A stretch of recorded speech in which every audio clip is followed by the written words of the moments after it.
Every year, Kenyan professional golfers fight for a win in the Safari Tour Series and a slot in the Magical Kenya Open, a DP World Tour event. According to order of merit, the overall winner of the Safari Tour legs, after 6 rounds on maximum points, becomes the first Kenyan golfer to qualify for the Magical Kenya Open. He is joined by other top 8 golfers. The 2024 DP World Tour consists of 44 tournaments in 24 countries across the world. The golfers know that you win the tournaments, you win millions. You lose, you walk away with nothing. Towards the build-up of the 2024 Magical Kenya Open, the Kenyan pros began the Safari Golf Tour Series, a DP World Tour qualifier event in Uganda with the Uganda Open. They later flew back to Kenya, where they played the 5 legs before Dismas Indiza won the final leg at Karen Country Club. These are the only legs Kenyan pros played before the Magical Kenya Open. If you see like Safari Tour, the Safari Tour game with only 6 tournaments, but you know, to build that to make it in Kenya Open, you can't make it. This, you know, is not easy. Kenya Open is not easy to come there and you say you can make it. It's not easy like that, guys. You see, after Kenya Open, everyone forgets about Kenyan professionals. So we normally start our qualifiers in November. Then they compress everything together. So I would say even in this year's performance, I would say our players were so fatigued because these guys qualified 10 days to Kenya Open. 144 golfers took part in the 2024 Magical Kenya Open. After 2 days of intense golf, only 71 made the cut. 9 Kenyan pros did not make it past the weekend rounds. Every year, the professional golfers in the DP World Tour Series play at least 20 tournaments before coming to Kenya for the Magical Kenya Open. Meanwhile, the Kenyan professional golfers only play in the Magical Kenya Open and wait for another year to play again in the 44 tournaments in the DP World Tour calendar. We need more events around Kenya. Like for us pros, we don't get enough events. That's the thing. Last year we only had 1 event the whole of last year after Kenya Open. This year they've packed all the events in January, 4 events, they put them back to back. I think some guys also maybe got a bit of fatigue, or guys got tired. According to the legendary Kenyan golfer Dismas Indiza, the government has to come to the aid of pro golfers if they want a Kenyan golfer to win the main prize in the DP World Tour event. If they can chip like to at least to support our young guys, so those are like Kebugu, whatever they are here, to go there to play in outside the country. Then when they come here, they will play a good game.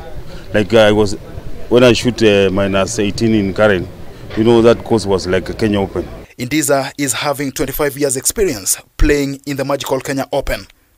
The support and sponsorship for Kenyan pros over the years doesn't augur well with him. Kusponsor mimi ndio unaona loko niko nazo. At least unajaribu kupambana, lakini hiyo ni too late. Hiyo ni kama bado unalala. Kini sasa kama nikipatiwa nafasi uende kama South Africa, uende ucheze kama Europe ama Asian Tour. No, ukitoka huko unacheza kama unakuja na hawa. Sasa ukikuja hapa unajua hapa uko nyumbani, au utakuwa na wasiwasi wote. Meanwhile, Nyali Golf and Country Club player Daniel Nduva says that the main reason why Kenyan pros didn't perform well at the MKO was due to the congestion of the Safari Tour legs. First of all, it's just exposure. You need to be able to play a bit more. Like for us, I find the best place in Africa to play is the Sunshine Tour, but it's hard to get guys to sponsor you there. Like a lot of corporates say the brand is not in South Africa, so no one wants to take you there. But that place, you just need money. You need a guy just to help you out because it does get expensive. They're moving around. Railways Golf Club player Samuel Njoroge made the cut in 2021. However, the last 3 years he has not made the cut. He says he fell short of experience and preparations ahead of the MKO. It is not easy. You need to work very hard to make a cut in DP World Tour because we are playing with the best, of the best in the world. And we need to play more events so that when it comes to this event, we'll be playing very well. Ashun Hu of the People's Republic of China made his Magical Kenya Open debut in 2022. He went ahead and won the title that year. Together with other foreign pros, they know how to play at Muthaiga Golf Club and the support the sport requires for one to be a successful golfer. The course is tough, and if you miss like fairway or if you miss some green, So it's gonna be tough to easy to make bogey. But I mean, the secret is to hit the fairway, hit on the green, and got a good putt. That's the secret. Is to keep it simple, hit on the fairway. Yeah. Doesn't sound like there's a lot of golf tournaments around here, and I think that's like a bit sad. You know, the more you play, the more you learn. You know, so the more they can actually play in tournaments and put themselves in positions, that's where they'll actually, like, you know, learn how to play. I think it's time the government comes big for local pros. Start something for local pros. I mean, they're pumping a lot of money for this DP World, a lot of money. If they give us just 10% of that money for our guys to compete with throughout the year, I mean, that will raise the standard of golf in this country. And also the kids that we are training, yeah, we want them to see something in us so that they can also be encouraged. 3, 4, 5, 6, 6. According to the Sports Cabinet Secretary Ababuna Mwamba, the government is planning to support Kenyan golfers to win the Magical Kenya Open.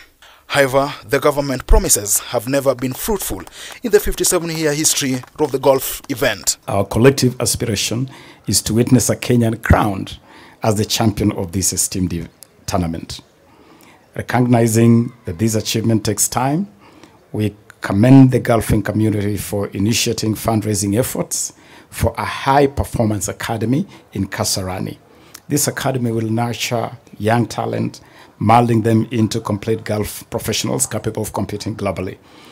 And the chief from Kenya, Njoroge Kibuvu. As the clock ticks down, the Kenyan professional golfers are asking for sponsorship from the government for them to play in Europe and Asia.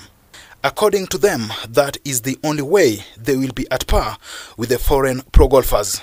If that is not done to the current group of players or the next generation of golfers, a Kenyan winning the Magical Kenya Open will be an impossible dream. When you talk about guys coming out and sponsoring you, when a pro golfer is sponsored 2 weeks to the tournament, does it help?